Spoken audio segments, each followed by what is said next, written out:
Suara saya terdengar jelas belum ya?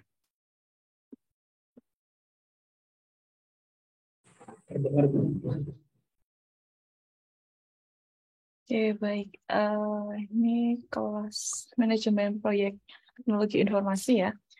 Dan untuk kelas ini merupakan kelas PMM ya, pertukaran mahasiswa merdeka ya. Dan kebetulan tidak ada mahasiswa yang dari UGM untuk course manajemen proyek ini karena memang di Dike itu kurikulumnya sebetulnya masuk ke semester genap ya. Kalau ini kan semester ganjil, jadi mungkin banyak mahasiswa yang sudah ambil di semester lalu. Oke, jadi ini ada, saya konfirmasi dulu ada 9 mahasiswa ya jadinya.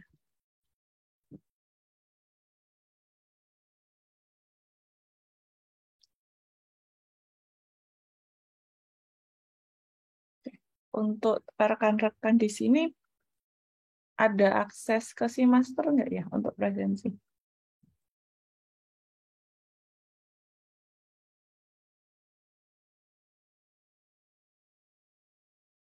Ada Simaster? Ada, Bu. Ada. Oke, berarti kita presensinya pakai app Simaster ya. Ini ada 9 mahasiswa, saya cek dulu. Si Muhammad Al-Hafiz hadir ya. Fitri Komaria. Oke, Mbak Fitri sudah ada ini di Simaster. Kemudian Mas Bahrul Ulum, oke. Mas Sauki Ghazali, oke. Mas El Wahyu Hadiningrat, belum ada ya. Oke, kemudian Mbak Wela hadir ya. Kemudian Mbak Yukriani, sorry. Hadir, Bu. Hadir ya. Kemudian Mbak Moni dan Mas Aulia. Aulia ada. Kemudian Mbak Muni Safitri ada. Berarti tinggal Mas Al Wahyu ya. Ada lagi mungkin ada temennya yang ketinggalan. Kalau kemarin kayaknya memang 9 sih yang dari Mati. Hadir aku, Bu. Oke, Mas Sauki Ghazali. Berarti hadir sama ya.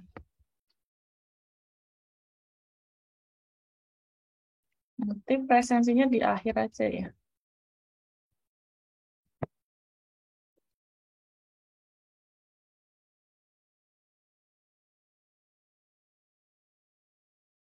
Oke, jadi untuk kelas ini nanti sebelum 7 pertemuan sebelum Meet kita adakan online ya. Dan 7 pertemuan setelah Meet nanti offline. Nanti akan diampu oleh Pak Azari di ruang S1307 ya. Oke, kita bahas dulu untuk RPKPS ya yang akan kita pelajari selama 1 semester. Oke. Sebelumnya mungkin perkenalan dulu singkat dari saya ya. Perkenalkan saya Diautami Kusumane Putri, bisa dipanggil Bu Dia ya. Izin, Bu, Ya. untuk Presensi nanti di akhir aja ya. Saya masih nyari HP belum ketemu. Nanti di akhir saya bukakan untuk presensinya. Oke, jadi saya dosen di Dike mulai tahun 2020.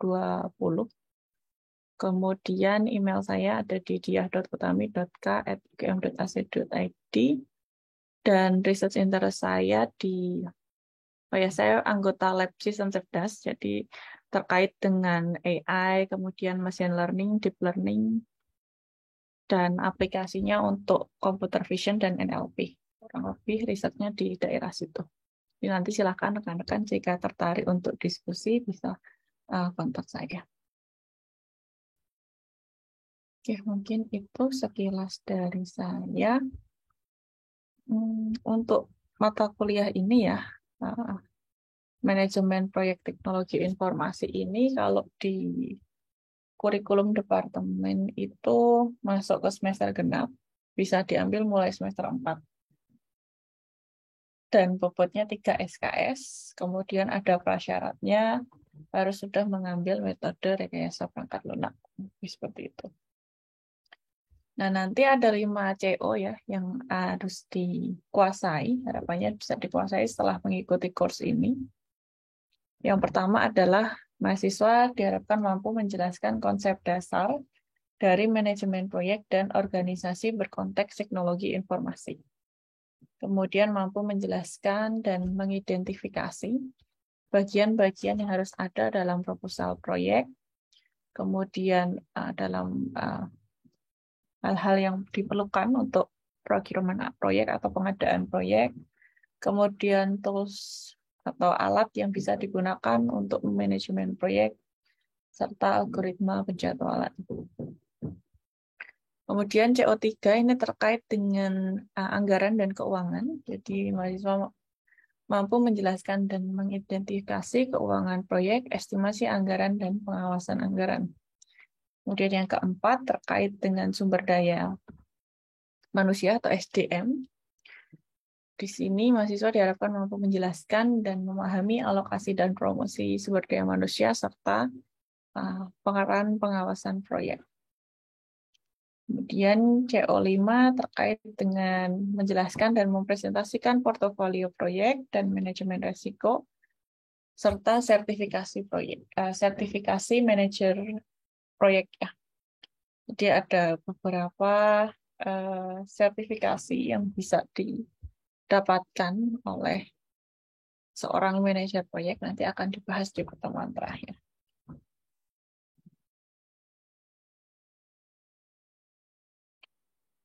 Oke, secara deskripsi singkatnya mata kuliah ini berisi pengajaran ya nanti mengenai manajemen proyek secara umum dan bagaimana penerapannya pada proyek yang berfokus pada teknologi informasi. Nah, saya lihat kemarin kebanyakan dari TI ya, TI dan Ilkom. Jadi mungkin sudah paham ya dasar-dasar dari teknologi informasi. Jadi nanti lebih kita contoh-contoh kasusnya nanti lebih real ke proyek-proyek yang berbasis TI. Pada kuliah ini, mahasiswa mampu menganalisis, merencanakan, dan mendokumentasikan hal-hal yang diperlukan dalam melaksanakan tiap tahapan proyek teknologi informasi. Oke, untuk silabusnya, kita akan membahas konsep dan pengertian dari manajemen proyek dan organisasi berkonteks teknologi informasi, kemudian bagian-bagian dalam proposal dan procurement proyek, kemudian tools proyek dan algoritma penjadwalan, kemudian pengawasan dan estimasi keuangan serta anggaran proyek, kemudian yang kelima terkait dengan alokasi dan promosi SDM, keenam pengawasan proyek, ketujuh portofolio proyek dan manajemen resiko, dan yang terakhir adalah sertifikasi proyek. Untuk penilaian kurang lebih nanti ada mungkin ada beberapa tugas individu ya, dan ada tugas kelompok berkaitan dengan proyek akhir yang mungkin nanti akan kita buat kelompok. Ini ada 9 mahasiswa, mungkin nanti 3-3, jadi ada 3 kelompok. Kemudian ada UTS dan juga UAS. Nanti sesuai dengan tanggal dari fakultas untuk UTS dan UAS. Biasanya 7 pertemuan, kemudian UTS, kemudian UTS-nya 2 minggu ya. Kemudian 7 pertemuan lagi, kemudian ada UAS. Nah, untuk sumber referensi utama untuk course ini kita akan menggunakan buku dari Cathy Schwalbe Information Technology Project Management yang non-audition ya, yang ke-9, edisi ke-9, non-edition ya. Untuk bukunya tadi saya kayaknya sudah upload di Elok ya. Tadi saya sudah berikan akses untuk ke Eloknya. Ini sudah ada 4 ya yang join. Sudah ada 4 siswa. Nanti silahkan yang lain menyusul untuk segera saja masuk ke Eloknya. Karena nanti untuk materi dan tugas, semua materi, tugas, ataupun video tambahan nanti akan diberikan di sini. Jadi mohon untuk langsung masuk ke Eloknya. Nah, ini bukunya ya. Kita akan menggunakan referensi utama Information Technology Project Management dari Skalpey non edition.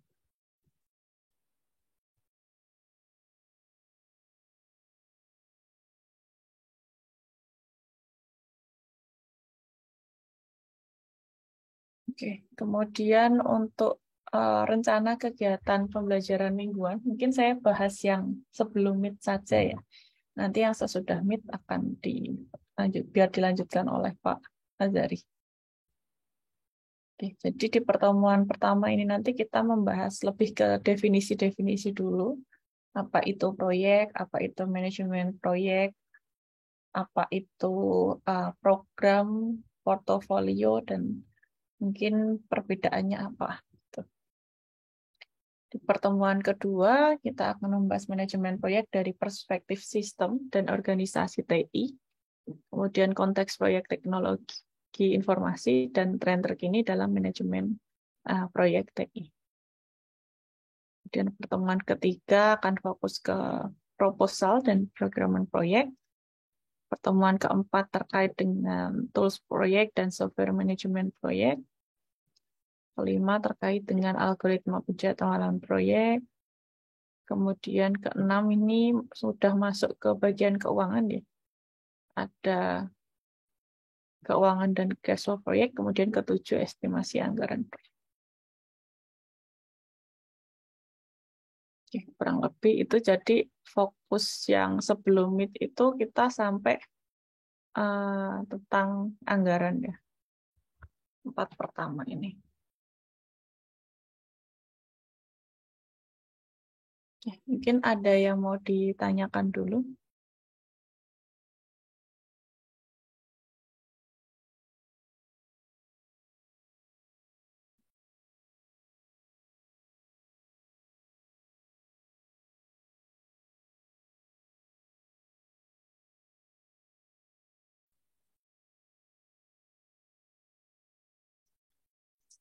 Ada yang mau ditanyakan?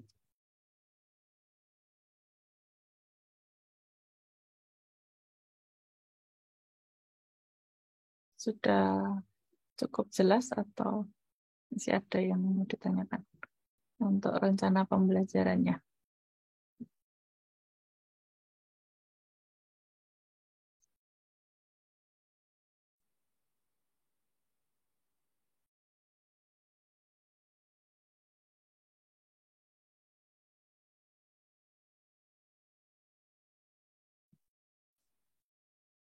Ini tidak ada yang ditanyakan ya. Saya anggap cukup jelas untuk rencana kita setengah semester ke depan. Jadi di sesi pertama ini kita akan membahas definisi dari manajemen proyek teknologi informasi. Nanti silahkan kalau saat saya menjelaskan ada yang mau ditanyakan, bisa raise hand atau dituliskan di chat saja.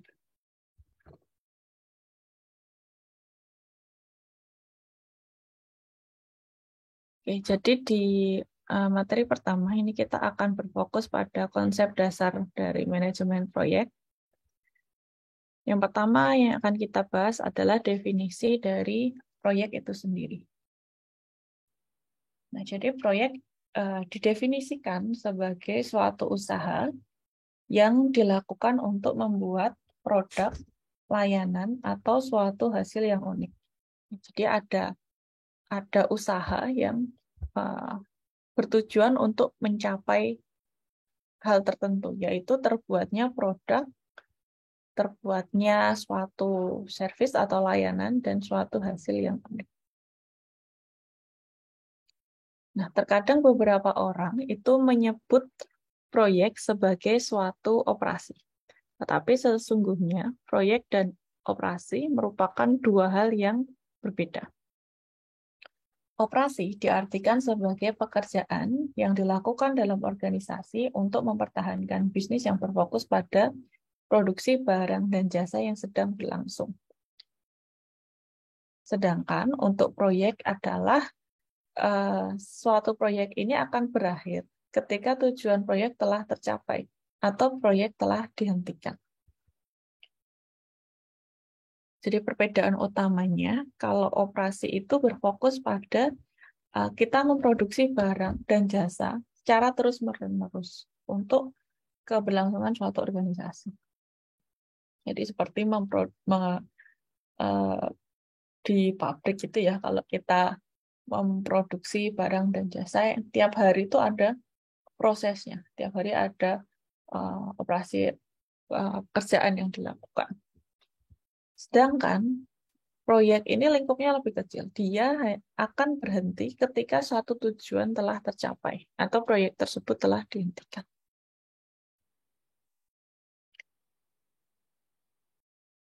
Nah, karena kita akan belajar manajemen proyek teknologi informasi, jadi di sini kita akan ditunjukkan ya beberapa contoh proyek teknologi informasi. Untuk suatu proyek sendiri ya, suatu proyek itu biasanya memiliki scope atau ruang lingkup proyek. Kemudian dia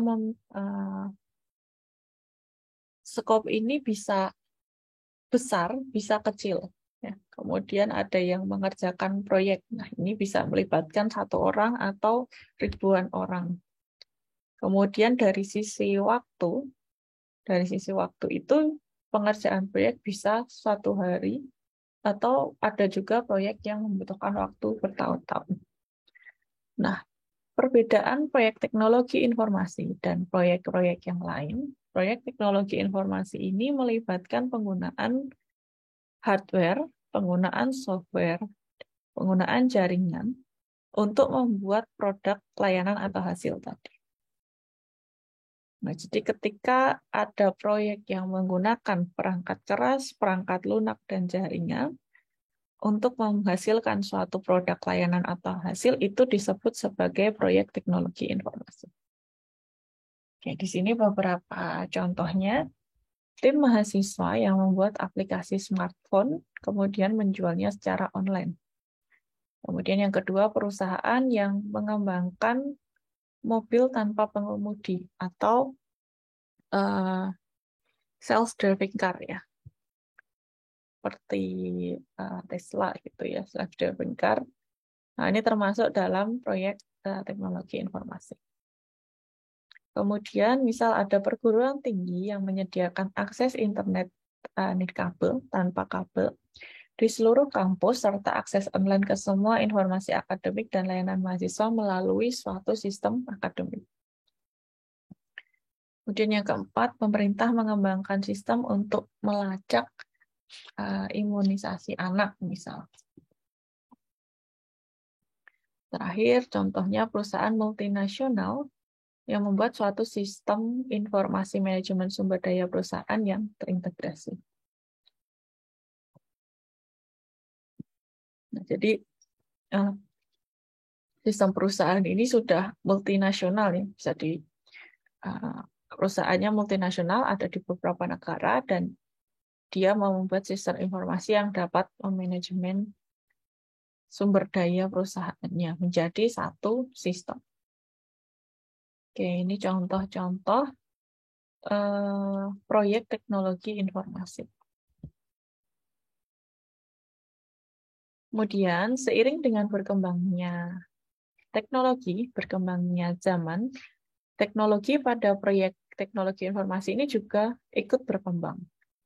Nah, di antaranya dia tidak hanya membuat sebatas sistem terintegrasi saja, tetapi di dalam sistem tersebut sudah diintegrasikan dengan teknologi yang strategis, seperti dengan ditambahkan adanya kecerdasan artifisial atau AI, kemudian ditambahkan dengan menggunakan tools berbasis IoT ya, atau intelligent things, kemudian berbasis edge computing dengan menggunakan cloud computing. Oke, di sini contohnya dengan menggunakan AI-nya. Dengan adanya AI ini bisa menciptakan sistem yang mampu belajar, beradaptasi, dan bertindak secara mandiri, di mana sistem ini bisa membantu pengambil keputusan dalam membuat keputusan dan meningkatkan pengalaman pengguna. Oke, contohnya, kalau kita buat sistem, misal sistem e-commerce. Nah, sistem e-commerce kan dasarnya dia menyediakan informasi tentang produk, kemudian kita bisa check out ya. Kita bisa check out dan kita beli produk nanti dikirim ke rumah. Itu kan fungsi utama dari sistem e-commerce. Nah, tapi bisa juga kita tambahkan dengan AI. Kita tambahkan dengan AI, misal ditambahkan sistem rekomendasi. Ya. Sistem itu bisa belajar dari habitnya seseorang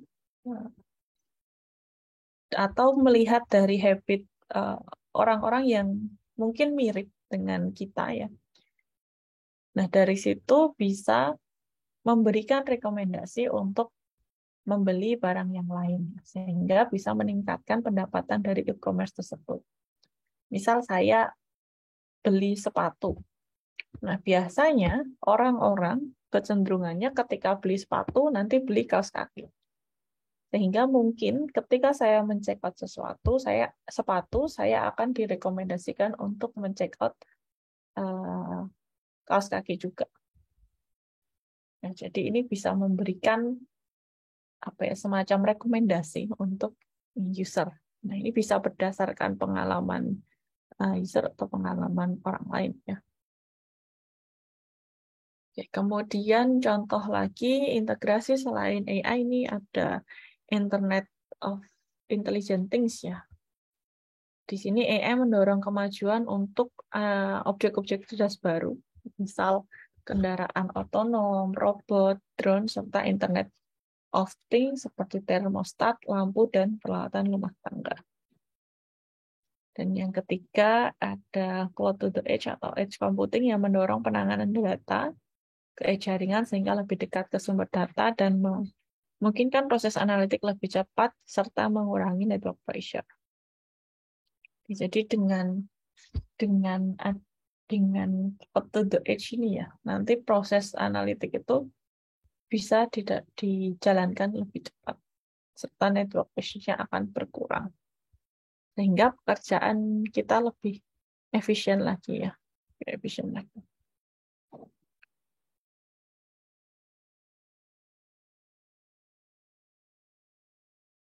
Oke, selanjutnya kita akan membahas terkait dengan atribut dan batasan dari proyek. Nah, proyek sendiri dapat dilaksanakan dalam berbagai bentuk dan ukuran ya. Tadi dia bisa dikerjakan oleh satu orang atau ribuan orang, bisa skopnya kecil atau skopnya besar, kemudian penyelesaiannya bisa membutuhkan beberapa hari atau bertahun-tahun. Nah, jadi proyek memiliki berbagai bentuk dan ukuran. Untuk proyek sendiri, terdapat berbagai atribut yang dapat membantu untuk mendefinisikan proyek. Oke, di antaranya atribut ini seperti ciri-ciri ya, ciri-ciri dari suatu proyek. Yang pertama, suatu proyek itu harus memiliki tujuan yang unik. Di antaranya, apakah proyek tersebut bertujuan untuk menghasilkan produk, menghasilkan layanan, atau menghasilkan hasil lain yang bersifat unik. Kemudian yang kedua, suatu proyek itu bersifat sementara. Jadi suatu proyek itu memiliki awal dan akhir yang jelas, dan tim akan mengerjakan sesuai jadwal yang telah ditentukan. Jadi tadi dari goal-nya akan ditetapkan sebagai akhir ya, akhir yang hendak dicapai dari proyek tersebut. Dari kita lihat dari proyeknya, skopnya, dan waktunya nanti kita bisa menjadwalkan. Dan jika jadwalnya sudah selesai ya, proyeknya sudah selesai, proyek ini berakhir ya. Jadi sifatnya itu sementara, tidak ada terus-menerus. Kemudian suatu proyek mendorong adanya perubahan dan proyek ini memungkinkan penciptaan suatu nilai.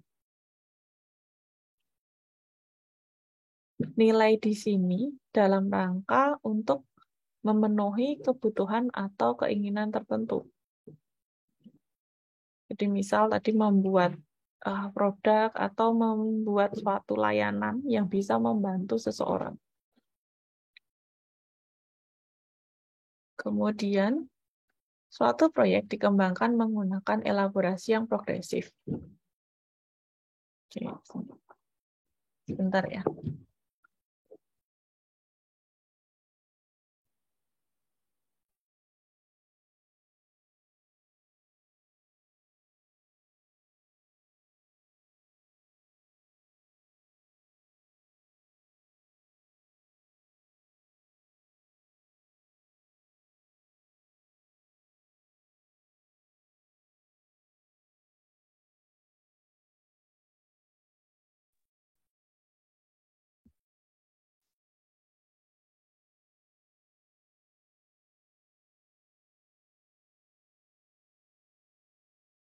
Mohon maaf ya.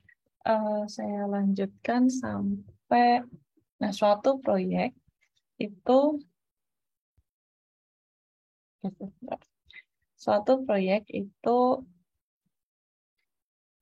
dikembangkan menggunakan elaborasi yang progresif. Jadi proyek itu dikembangkan secara bertahap.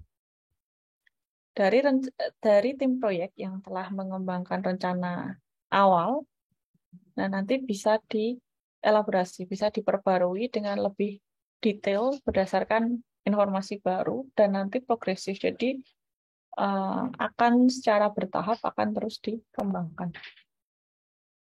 Kemudian suatu proyek membutuhkan sumber daya, di mana sumber daya ini seringkali dari berbagai bidang. Sumber daya tersebut termasuk sumber daya manusia atau orang, kemudian sumber daya dari sisi perangkat keras, perangkat lunak, ya, hardware, software, ataupun aset-aset lainnya.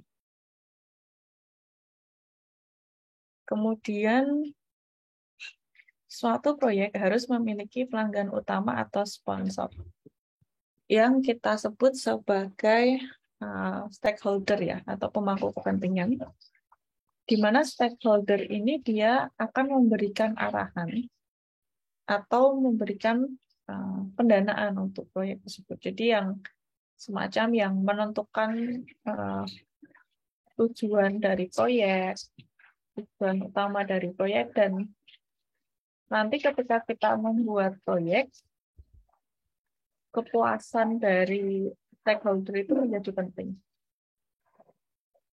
Jadi yang memastikan kualitas apakah proyek tersebut sudah oke atau belum, ini adalah nanti dari stakeholder.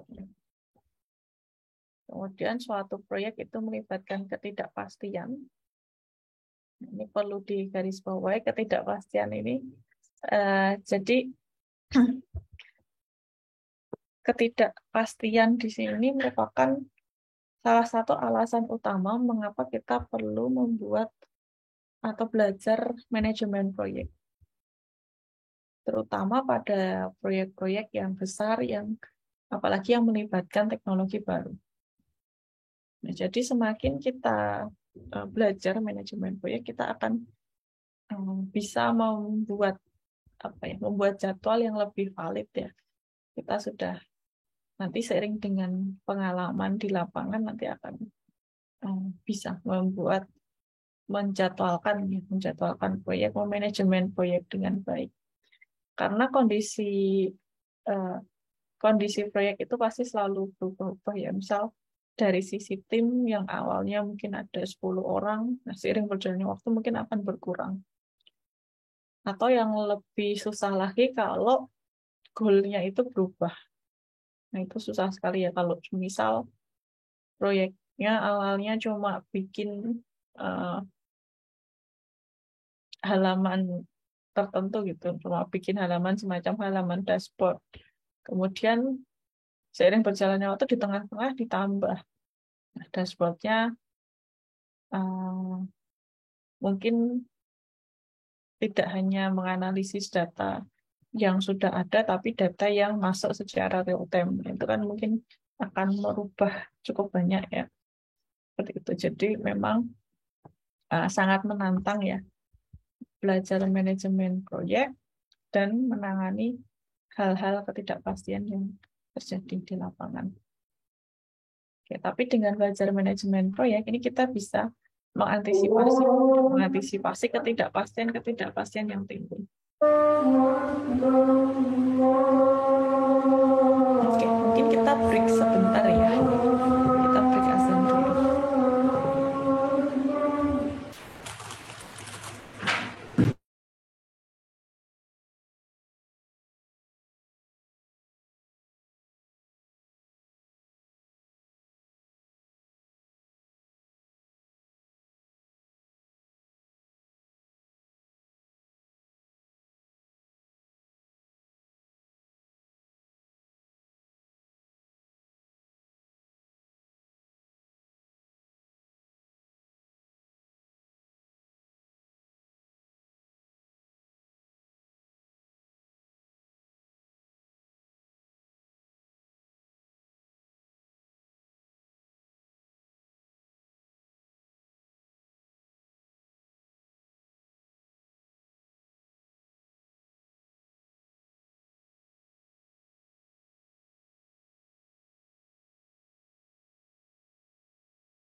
Oke, saya lanjutkan ya.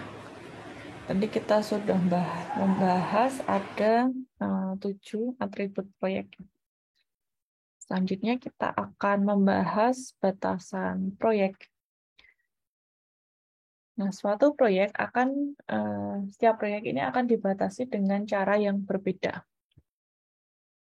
Biasanya, yang paling umum untuk membatasi suatu proyek itu ada batasan dari sasaran ruang lingkup atau scope, kemudian ada batasan dari waktu atau time, dan ada batasan dari biaya atau cost. Yang nanti batasan ini dalam manajemen proyek akan disebut sebagai triple constraint. Nah, di sebelah atas ini menunjukkan 3 dimensi dari triple constraint, ada scope, kemudian cost, dan juga time. Untuk membuat proyek yang sukses, seorang manajer proyek ini harus mempertimbangkan ketiga scope ini. Yang ketiga goal ini dari ruang lingkup, waktu, dan biaya, dan menyeimbangkannya agar bisa memuaskan stakeholder dari proyek.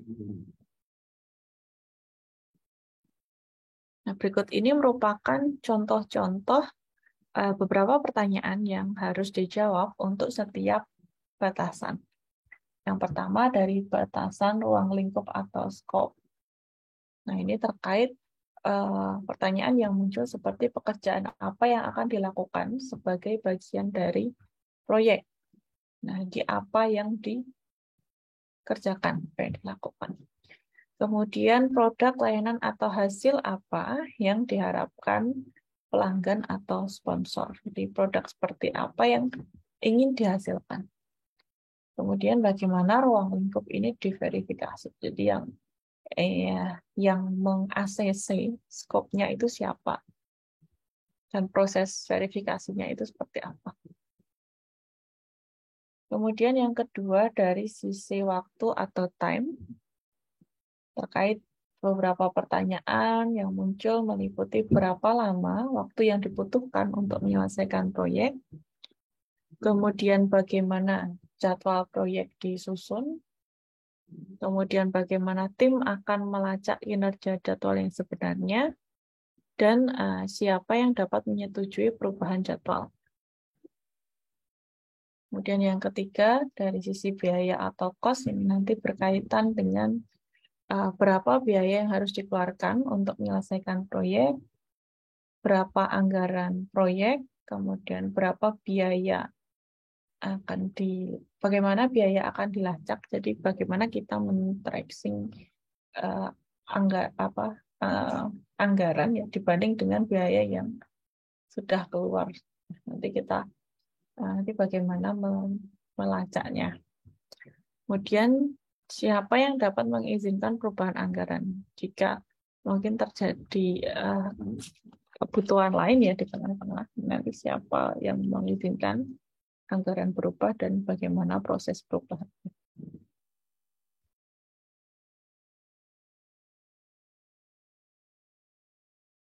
Oke, ini untuk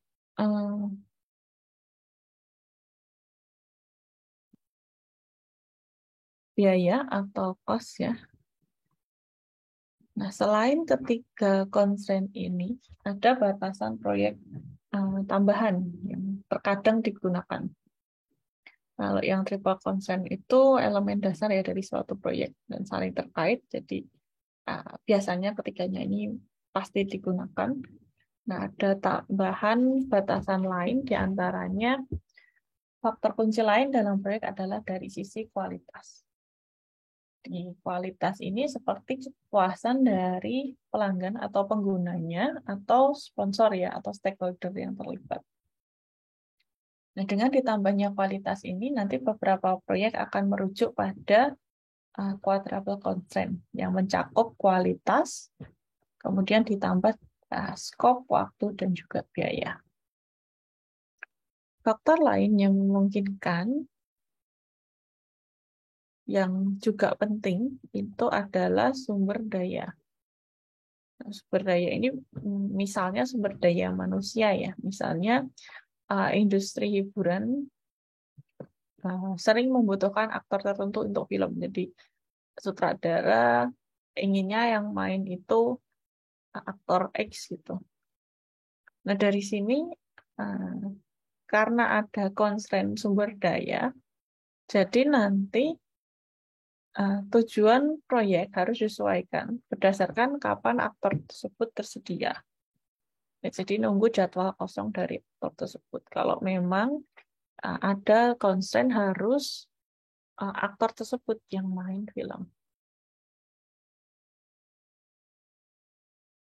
Nah, di sini kemudian faktor lainnya selain kualitas sumber daya ada juga dari sisi resiko.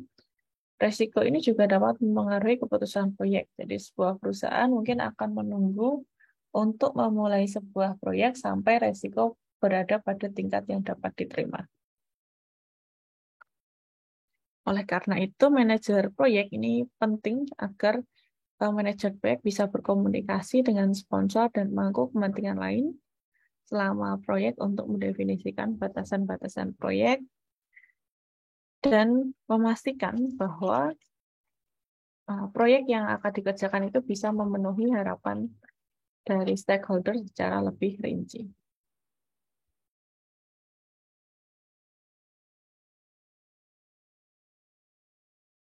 Oke.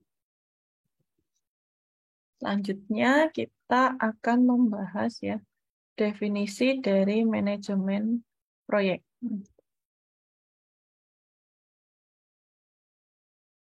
Oke, secara definisi manajemen proyek merupakan bagaimana kita bisa menerapkan yang pertama adalah pengetahuan, kemudian kedua keterampilan, ketiga alat atau tools, dan teknik untuk kegiatan proyek dalam rangka memenuhi kebutuhan proyek.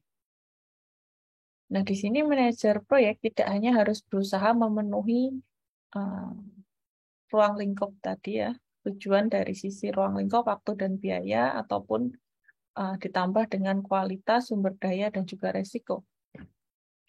Tetapi manajer proyek juga harus bisa memfasilitasi seluruh proses agar memenuhi kebutuhan dan harapan dari orang-orang yang terlibat dalam kegiatan proyek tersebut atau terpengaruh oleh kegiatan tersebut. Oke. Nah, untuk manajemen proyek ini kita bisa lihat ya dari sisi framework manajemen proyek. Jadi hal-hal yang tercakup dalam manajemen proyek. Nah, bagian utama dari framework ini meliputi adanya stakeholder. Stakeholder proyek, di mana stakeholder itu memiliki kebutuhan dan memiliki ekspektasi. Kemudian di framework ini bagian lain ada bidang pengetahuan dari manajemen proyek. Nah, di sini ada 10 knowledge area, 10 bidang ya. Di mana bidang ini nanti akan diintegrasikan dengan project integration management. Nah, 10 bidang ini meliputi ada scope management, kemudian di sini ada schedule management atau time management masuk sini. Kemudian cost management, quality management, kemudian resource atau sumber daya ya. Kemudian communication management, risk management, procurement management, dan stakeholder management. Dan untuk mengintegrasikan bidang area ini ada project integration management.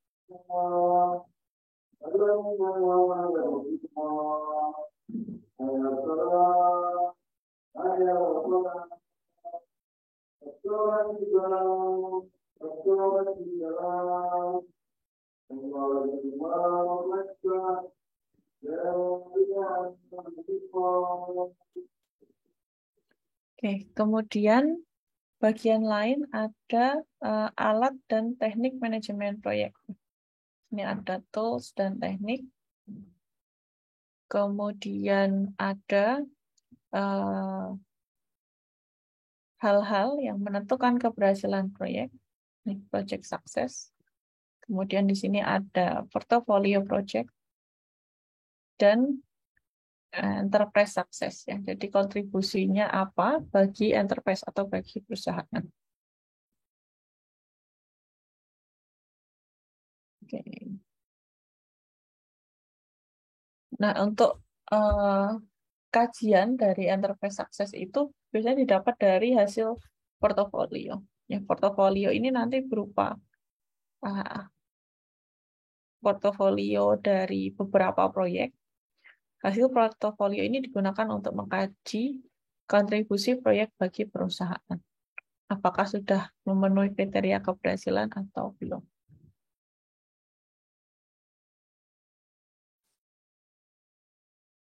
Ya, ini penjelasan lebih detail ya terkait bagian-bagian tadi.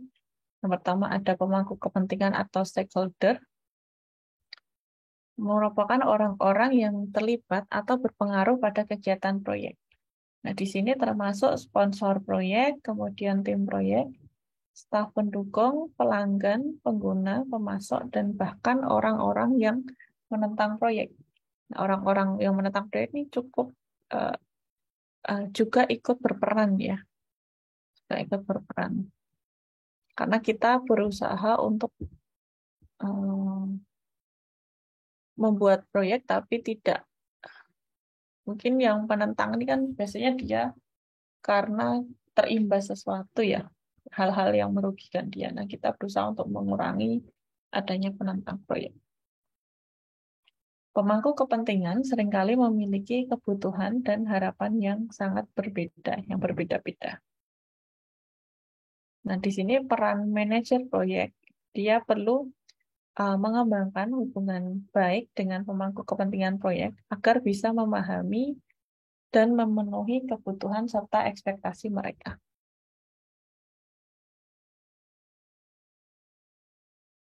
Oke, kemudian bidang pengetahuan manajemen proyek, yang tadi ada 10. 10 bidang pengetahuan manajemen proyek ini menggambarkan kompetensi utama yang harus dikembangkan oleh manajer proyek. Oke, ada 10 ya. Yang pertama, manajemen ruang lingkup. Ini melibatkan pendefinisian dan pengelolaan semua pekerjaan yang diperlukan untuk menyelesaikan proyek dengan sukses. Jadi, ruang lingkup dari proyeknya. Kemudian manajemen jadwal proyek ini berkaitan dengan penjadwalan, berkaitan dengan manajemen waktu. Jadi di sini manajer proyek harus bisa memperkirakan berapa lama waktu yang dibutuhkan untuk menyelesaikan pekerjaan. Kemudian dia membuat jadwal yang dapat diterima oleh seluruh stakeholder dan seluruh pekerja yang untuk proyek tersebut. Dan yang terpenting adalah memastikan agar jadwal tersebut terpenuhi. Jadi proyeknya diselesaikan tepat pada waktunya.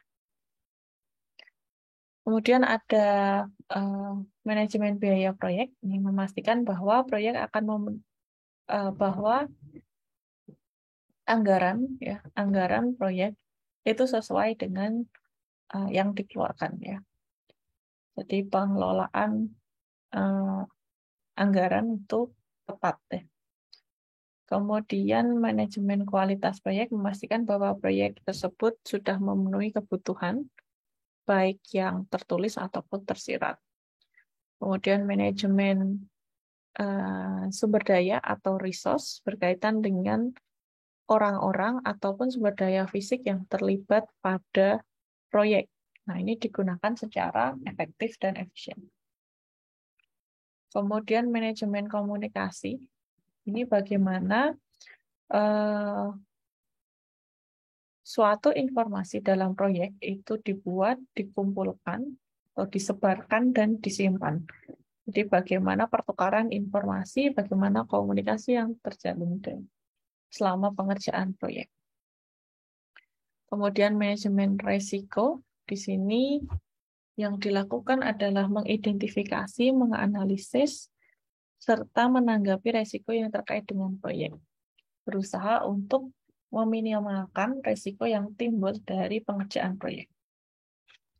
Kemudian manajemen pengadaan atau project procurement management berkaitan dengan perolehan atau pengadaan barang dan jasa dari suatu proyek yang mungkin didapat dari luar organisasi pelaksana proyek tersebut. Kemudian manajemen dari sisi stakeholder. Tugas manajer proyek adalah mengidentifikasi dan menganalisa kebutuhan dari pemangku kepentingan dan memastikan mereka ikut terlibat sepanjang pekerjaan proyek tersebut, sehingga kita bisa memastikan apakah proyek yang dibuat sudah memenuhi kepentingan mereka atau belum. Jadi sebaiknya selalu dilibatkan ya dalam setiap proses. Kemudian manajemen integrasi ini merupakan manajemen yang digunakan secara menyeluruh untuk melihat koneksi atau keterhubungan antara semua bidang lainnya.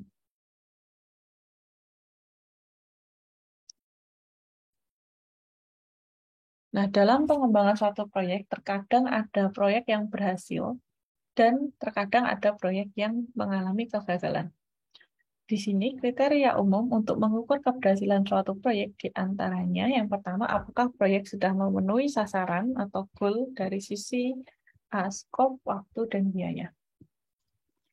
Kemudian yang kedua, apakah proyek tersebut sudah memuaskan pelanggan ataupun sponsor atau stakeholder yang lain.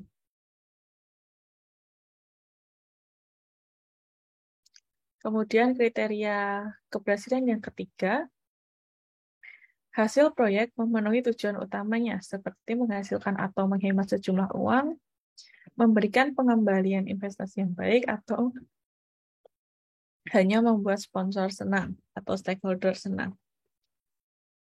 Jadi yang terkadang yang menjadi inti paling utama itu adalah kepuasan dari stakeholder. Bahkan jika misal pengerjaan proyeknya itu molor atau biayanya membengkak, asal stakeholdernya puas itu tidak terlalu menjadi masalah.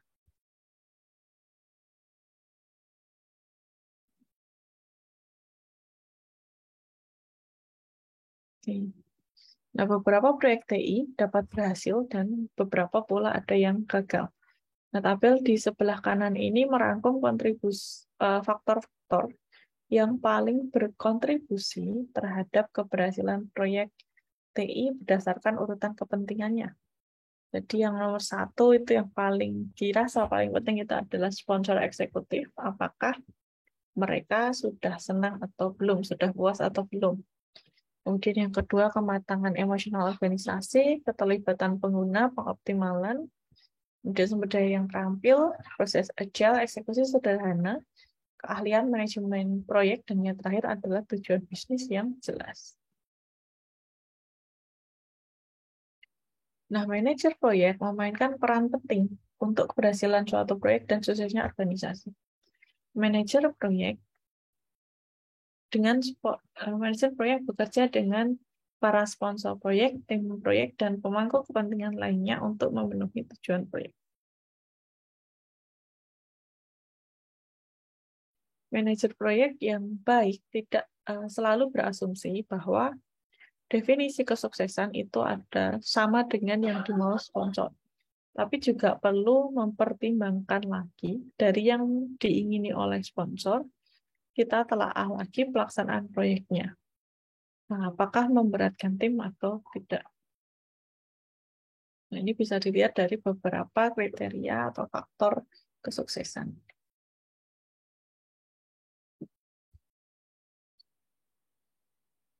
Oke, sampai sini ada yang mau ditanyakan terkait dengan definisi proyek dan manajemen proyek. Jadi kita sudah membahas 3 segmen ya. Pertama tadi definisi proyek, kemudian ada atribut dan batasan, dan yang ketiga adalah manajemen proyek, utamanya membahas bagian-bagian dari framework manajemen proyek. Oke, silahkan kalau ada yang mau ditanyakan, tanyakan saja.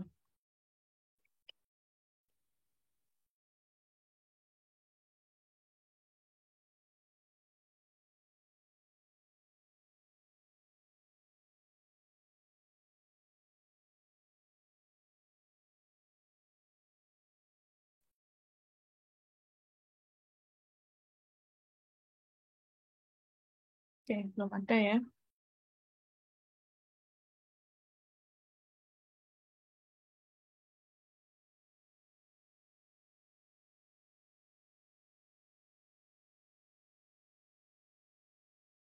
Oke, belum saya lanjutkan ke bagian program.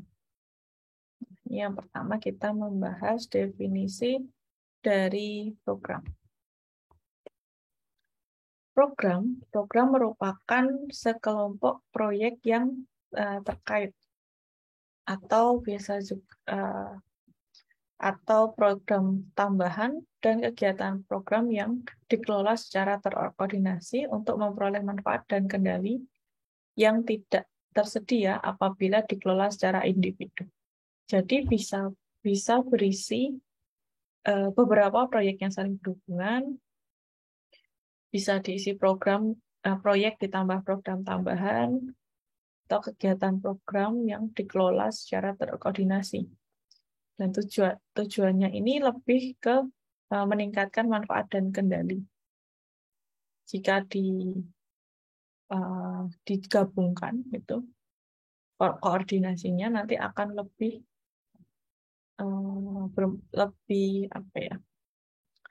lebih mudah dikelola dibanding proyek tersebut terpisah-pisah ya, karena ini saling terkait biasanya.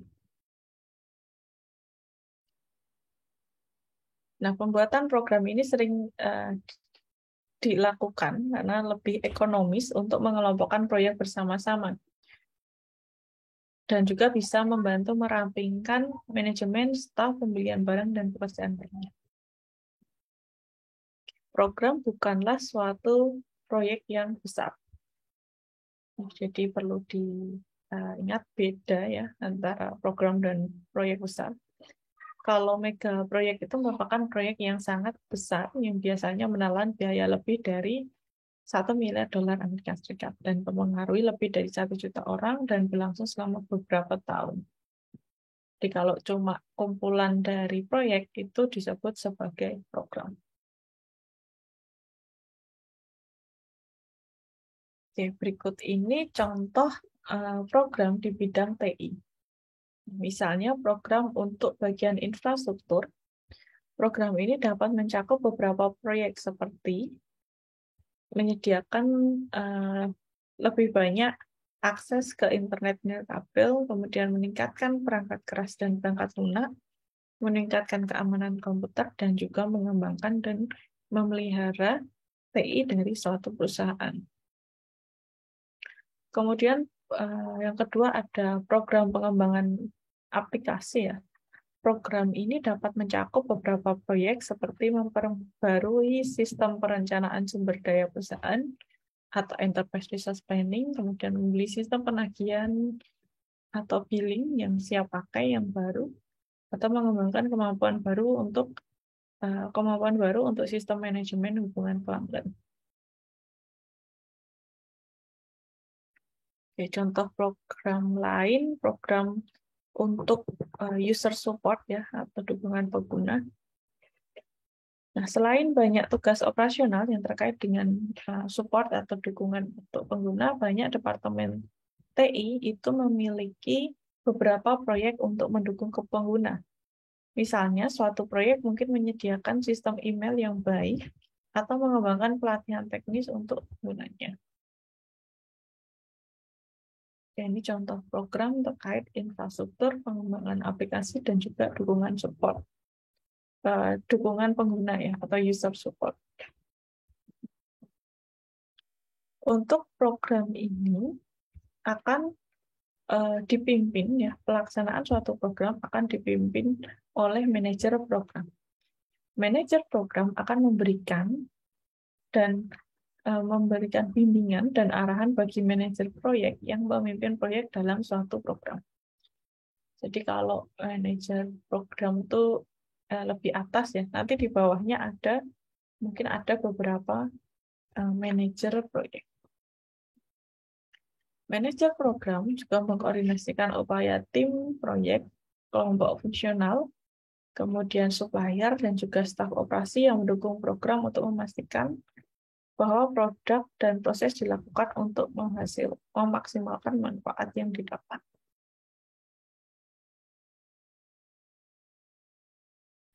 Kemudian manajer program juga bertanggung jawab lebih dari penyampaian hasil proyek. Jadi lebih dari sekedar hanya menyampaikan hasil proyek. Mereka merupakan agen perubahan yang bertanggung jawab atas keberhasilan produk dan proses yang dikembangkan oleh proyek-proyek tersebut. Manajer program sering mengadakan pertemuan tinjauan dengan semua manajer proyek mereka untuk berbagi informasi yang penting dan mengkoordinir aspek penting dari setiap proyek. Manajer program yang efektif menyadari bahwa mengelola program akan jauh lebih kompleks daripada mengelola suatu proyek.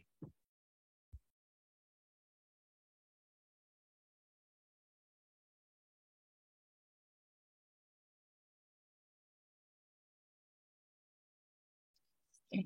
Kemudian di segmen selanjutnya kita akan membahas definisi dari manajemen portofolio proyek. Nah, di sini kita bahas dulu apa itu portofolio. Jadi, Institusi Manajemen Proyek atau Proyek Manajemen Institute atau PMI ini mendefinisikan bahwa portofolio berupa kumpulan proyek, program, portofolio tambahan, dan operasi yang dikelola sebagai suatu kelompok untuk mencapai tujuan strategis tertentu. Ya, jadi ada kalau portofolio gabungan proyek, program, dan portofolio tambahan, dan operasi yang dikelola sebagai suatu kelompok untuk mencapai tujuan strategis tertentu.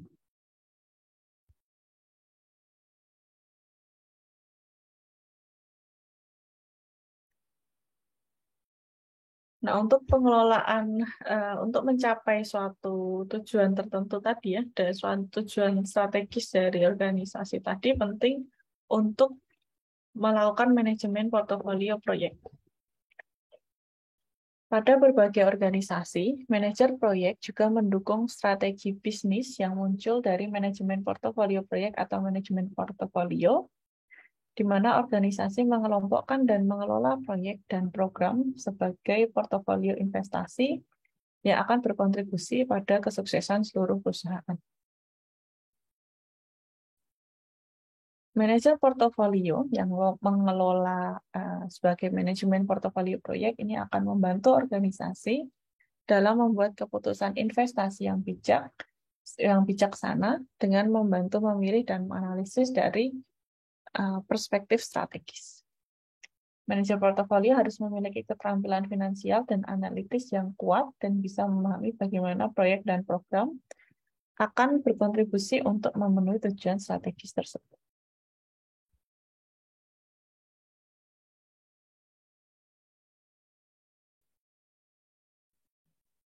Oke. Kemudian selain manajemen portofolio ya tadi, ada manajemen proyek organisasi. Manajemen proyek organisasi ini merupakan framework di mana portofolio, program, dan manajemen proyek akan terintegrasi dengan pendukung organisasi untuk mencapai tujuan strategis. Jadi ini nanti berkaitan dengan organisasi ya. Portofolio, program, dan manajemen proyek terintegrasi dengan pendukung organisasi. Organisasi akan melaporkan proyek ke dalam portofolio untuk membantu mereka membuat keputusan investasi yang lebih baik. Misalnya menambah, mengurangi, menghentikan, atau mengubah proyek atau program tertentu berdasarkan analisis dari kinerja keuangan, dari resiko, dari pemanfaatan sumber daya, dan faktor serupa yang mempengaruhi nilai bisnis.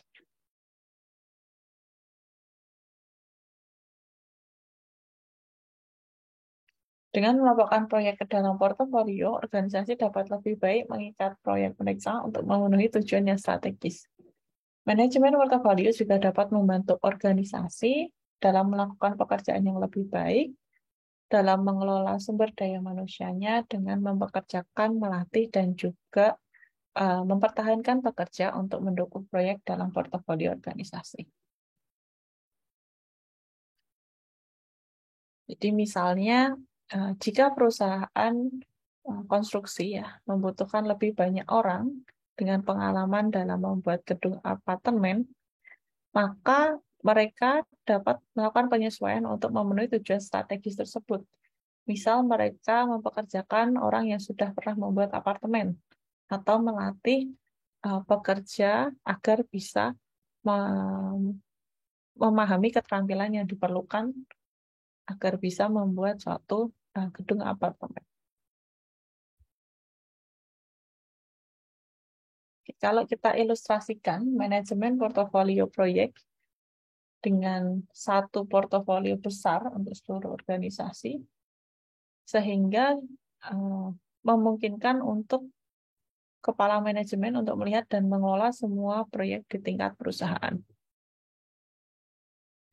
Nah, kalau kita lihat bagian dari portofolio itu bisa dipecah untuk meningkatkan pengelolaan proyek di setiap sektor. Misal di sini adalah kategori dari keseluruhan portofolio proyek ya. Portofolio proyek ini bisa kita bagi ya. Misal ada dari sisi marketing, ada sisi material, ada sisi IT, dan ada sisi SDM. Dan nanti dilanjutkan dengan membagi lagi, mungkin masing-masing kategori ini masih bisa dibagi lebih lanjut untuk mengatasi masalah unik di setiap kategori tersebut. Nah, bagian kanan ini menunjukkan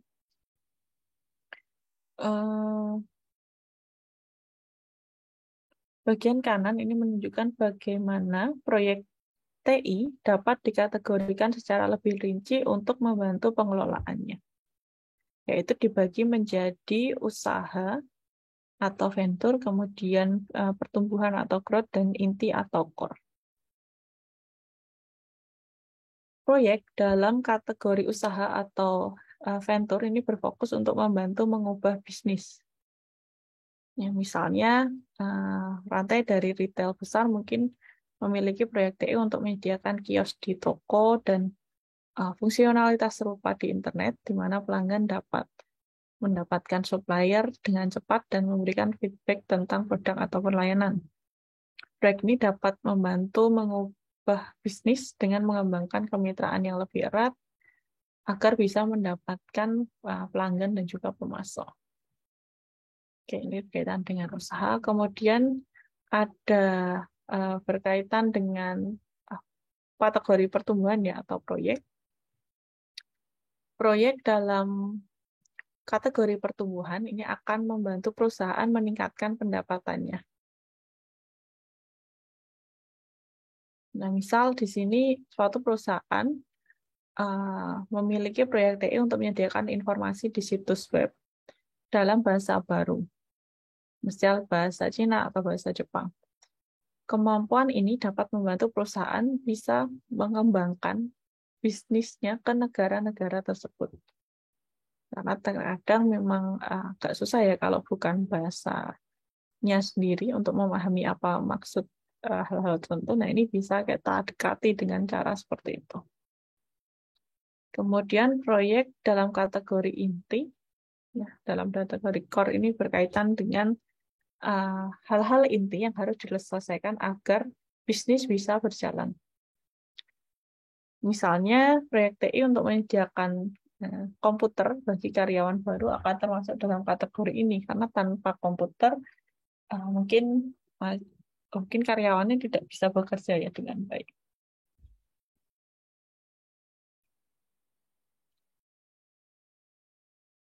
Di sini untuk biaya atau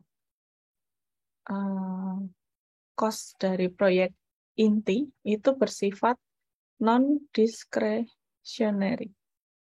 Yang berarti bahwa perusahaan tidak memiliki pilihan apakah harus mendanainya atau tidak. Jadi untuk yang proyek TI karena berkaitan dengan bisnis yang berjalan harus didanai.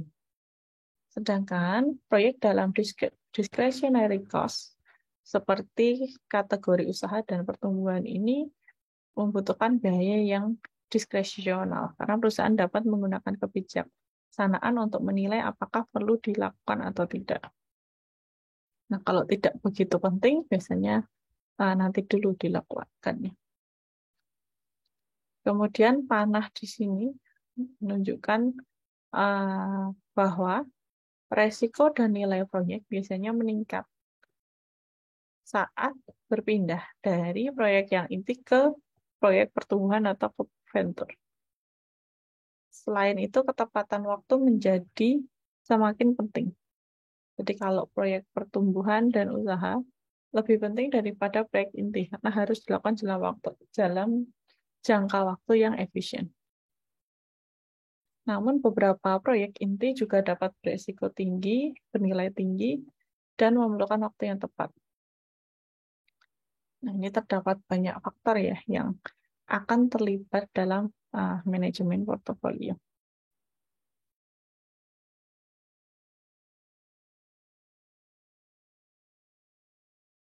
Oke, kira-kira itu untuk program ya dan portofolio serta manajemen program dan portofolio. Ada yang mau ditanyakan dulu?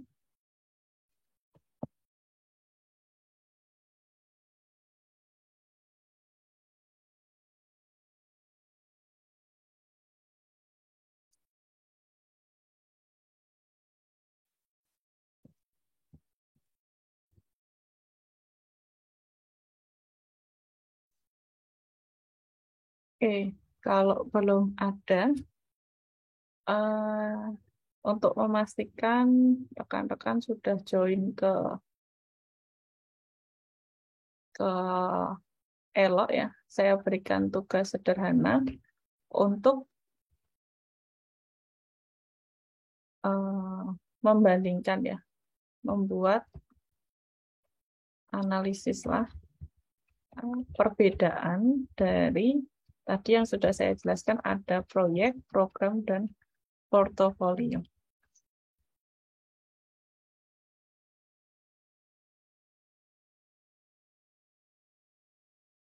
Oke, ini bisa dilihat dari sisi definisi, kemudian manajemen, dan mungkin monitoring keberhasilan, bagaimana mengukur keberhasilan proyek, program, bagaimana portofolio. Nah, ini nanti dibuat dalam bentuk tabel ya.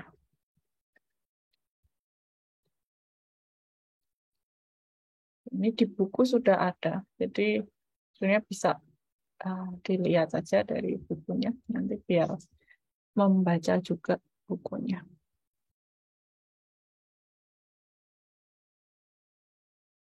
Kemudian jelaskan perbedaan manajemen proyek dan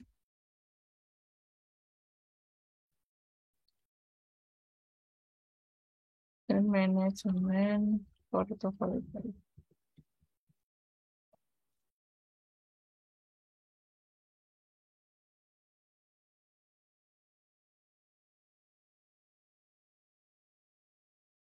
Oke, dua ini aja.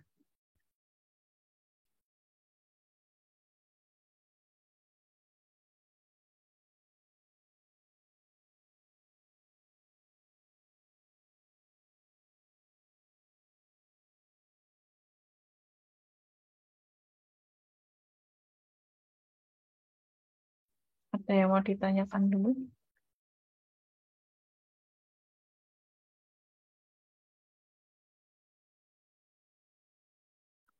Nanti dikumpulkan di Elo ya.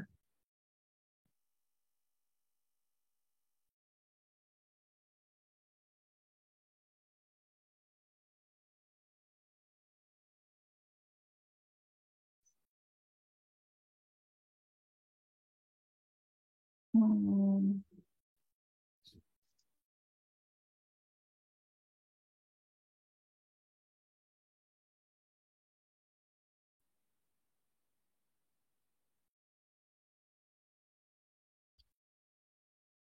Jadi ada dua nomor aja.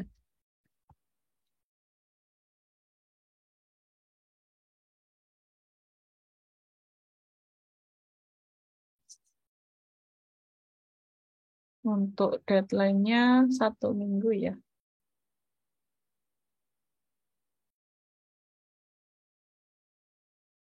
Nanti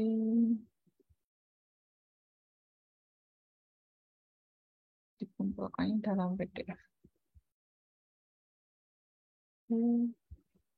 Kemudian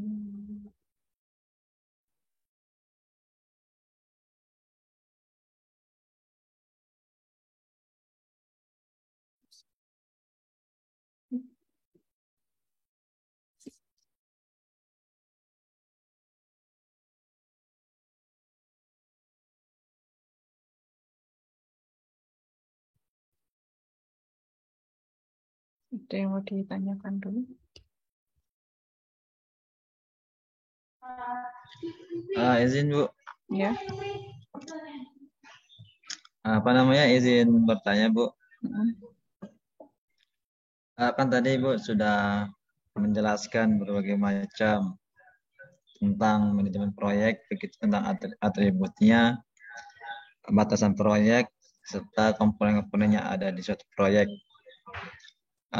Tapi Bu, satu yang saya yang mau tanyakan, bagaimana cara kita melihat atau faktor-faktor kita melihat bahwa proyek itu bahwa bisa kita katakan proyek itu sukses Bu. Cuma itu aja Bu. Oke. Kalau yang menentukan keberhasilannya itu ketika goalnya terpenuhi, ya ketika tujuannya terpenuhi. Nah, tadi ada 3 jenis tujuan ya. Yang pertama dari sisi skopnya, jadi apakah sudah berhasil membuat produk, layanan, atau hasil yang diharapkan sesuai dengan yang diharapkan. Kemudian dari sisi waktu, apakah sudah tepat, mungkin diestimasikan 2 bulan, ya tepat selesai 2 bulan. Dan dari sisi biaya. Nah, kalau ketiga itu sudah terpenuhi ya, kalau pemangku kepentingannya sudah ACC, sudah setuju, sudah meyakini kalau kualitas proyeknya sudah oke, berarti itu proyeknya sudah berhasil. Jadi simpelnya seperti itu. Dari 3 skop ditambah dengan kepastian dari pemangku kepentingannya. Pemangku kepentingan itu kalau di perusahaan ya mungkin yang sebagai CEO-nya begitu ya. Tapi seperti itu. Ada 4. Yang utama itu biasanya ada 4 keberhasilannya.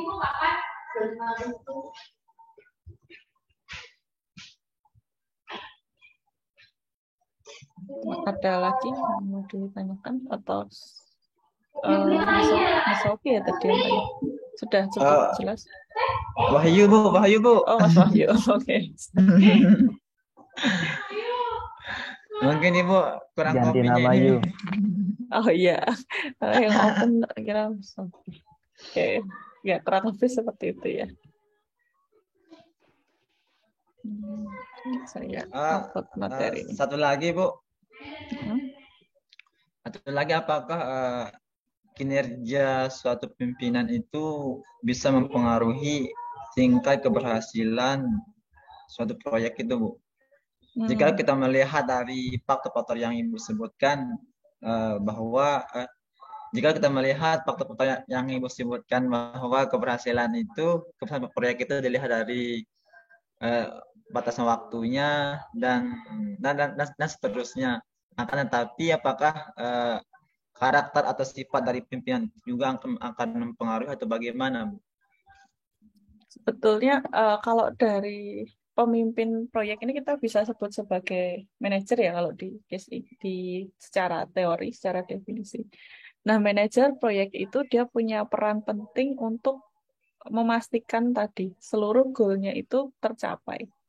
Nah, kalau dari manajer proyeknya itu sudah istilahnya kalau dia sangat strict dengan goal tersebut harus tercapai, biasanya ya proyeknya akan berhasil. Tapi kalau dari orangnya tidak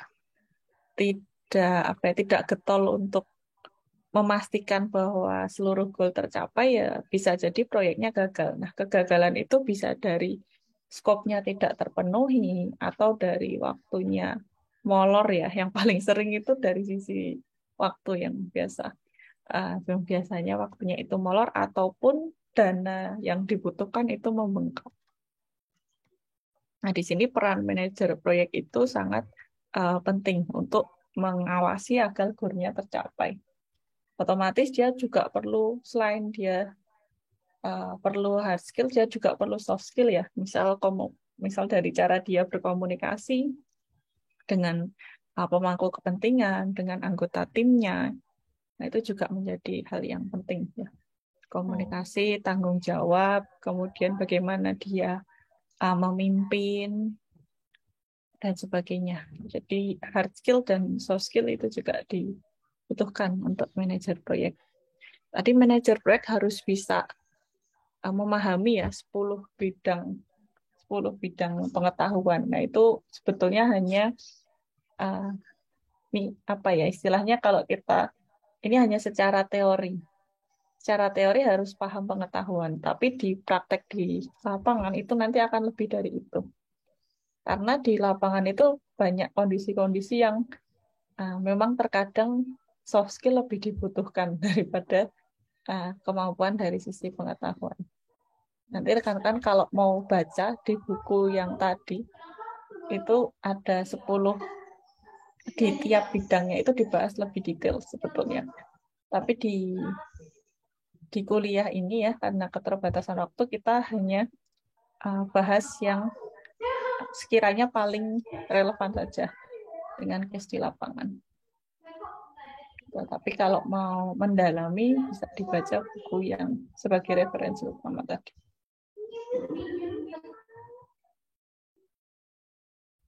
Oke, kurang lebih begitu. Ada lagi mungkin atau masih ada yang mengganjal?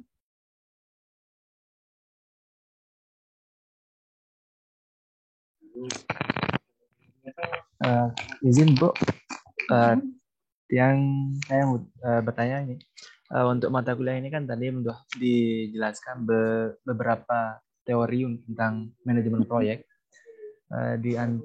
Salah satunya tadi ada bagian-bagian untuk manajemennya itu kayak bidang IT-nya dan lain-lainnya. Nah, apakah nanti di pembelajaran selanjutnya itu kita akan mempelajari di bidang IT-nya, misal kayak programmernya kayak gini-gini. Apakah besok kita akan pelajari gimana cara memanage atau membagi-bagi tugas di setiap bidangnya itu, Bu? Ya. Kalau untuk kalau prakteknya ya intinya, jadi nanti kita akan ada kelompok ya tadi kan, nanti mungkin akan dijelaskan sekiranya tools yang biasa digunakan untuk menjadwal itu apa itu, kemudian hal-hal yang penting ketika misal penjadwalan itu apa, atau dari sisi anggaran atau sisi pembuatan proposal, nah itu nanti akan kita bahas bersama-sama nanti. Dan prakteknya mungkin nanti dari kelompok ya, akan dibuat dalam kelompok, ada tugas untuk yang berbasis proyek gitu, kurang lebih nanti berbasis proyek bersama-sama seolah-olah kita itu menjadi manajer proyek.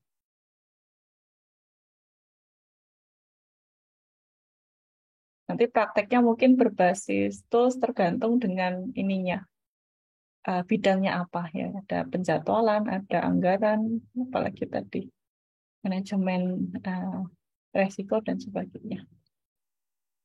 Ya, nanti kita akan belajar bersama. Terima kasih, Pak. Ya.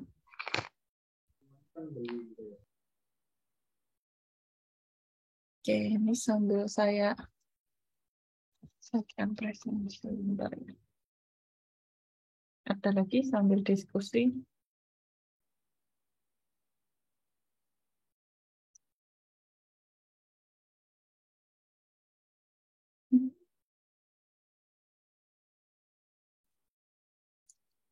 Ada jadwal ya nomor saya bentar ya.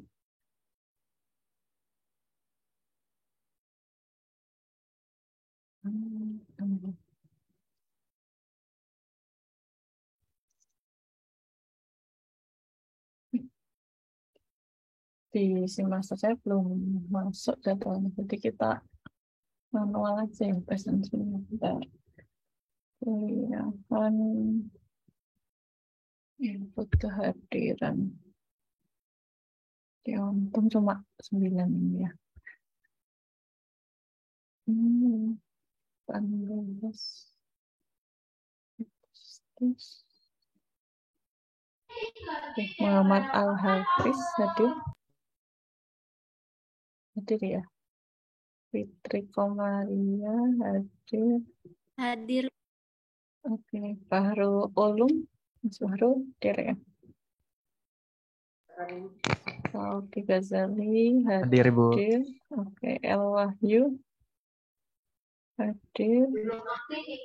Wila Bineka Prasinta hadir. Hadir, Bu. Oke, Yukriani hadir. Hadir, Ibu. Oke, Moni Safitri hadir ya. Aulia Nur Saputra hadir ya. Oke, hadir semua ya.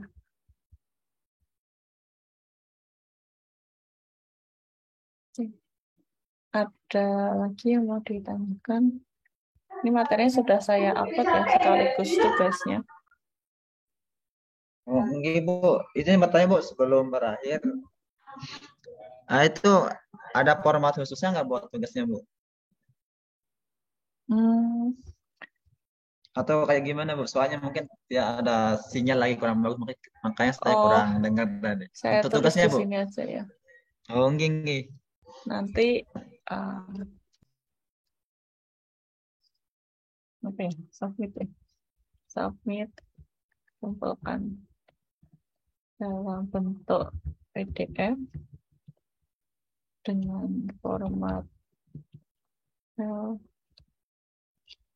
ada new nggak ya? Apa ya? Nama ininya apa, identifikasi? Ada new ya? Ini karena degree saya agak bingung. New sama nama aja.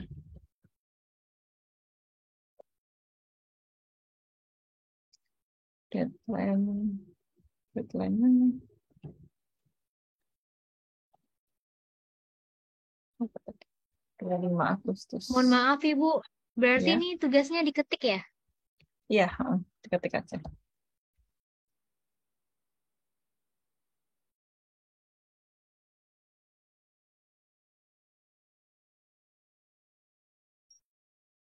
Oke. Sudah saya tulis di alat langsung ya deskripsinya. Ini semuanya sudah masuk grup WA ya. Nanti kalau ada pengumuman lagi saya sampaikan dari grup WA. Kalau ada yang mau ditanyakan juga feel free langsung kontak di WA aja.